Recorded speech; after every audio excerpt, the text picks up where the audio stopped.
you know how good your net game could be if you had a coach there who could tell you every time you're coming in whether it actually was the right ball to come in with and if you followed it incorrectly. A lot of my clients are very hesitant coming to net because they tell me that their volleys are not that good. And when I do look at their matches, and also when we work on the volleys, they have absolutely solid volleys. So why are they not successful at net? When we're looking at film then, we're actually seeing that they're not taking the right balls to come in with. And you know what the best thing is? You actually kind of don't need a coach to tell you this, because all of my clients, when they see themselves on film, they immediately see, whoop, that was not the right time to come in.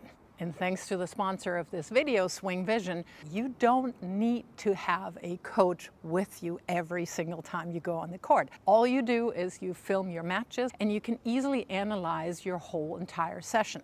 And a 2.5-hour match will easily be condensed down to about 15-20 minutes, so you're not wasting any time. You can use the heat maps that not only tell you exactly where you place the ball, on the other side of the court, of course, they also show you where you hit that ball from. And that, of course, is crucial to finding out whether you're coming in at the right time. You can, of course, also use the automatically created AI highlights that are sure to have a lot of the net attacks on them, or you can favorite your own highlights and create lists that way that you can share with your coach, or you just watch them back to back to back and analyze your own game. No coach needed. If you want to try SWINGVISION, use my link down below and you will get a free swing stick fence mount that is worth $100 with the purchase of SWINGVISION Pro. And that gives you 30 hours of recording for only about $12 a month, and it comes with a 60-day money-back guarantee and global free shipping. So if your volleys are actually not the culprit, the reason why you're not being very successful at net, we actually have to look at the development of the point before you get to hit your volleys. The simple reason why you're sometimes having to hit impossible volleys that nobody's going to hit very well, or you're getting past, might simply be that you came in with the wrong shot. So let's look at a point here from Jess, and you will clearly see exactly what is not a great position to come in from. If you're hitting an approach shot from all the way back here, it simply takes you way too long to get into an ideal first volley position. And where's that, you might ask? So ideally, you want to split step around the service line, could be shaded over depending on where you attack to. We'll talk about that later in a second. But you split step around the service line so that you get your volley a good stride inside the service line. So here's a very simple rule of thumb that you can use on court and that I used on court when I played. You have to have both of your feet at the moment of making contact with your approach shot, both of your feet well inside the baseline for you to be fast enough to get into that first ideal volley position. That was kind of the rule that my dad gave me when I was a younger kid. Now, when I was a little older, longer legs, more athletic, faster, yeah, it was still either just inside the baseline or on the baseline.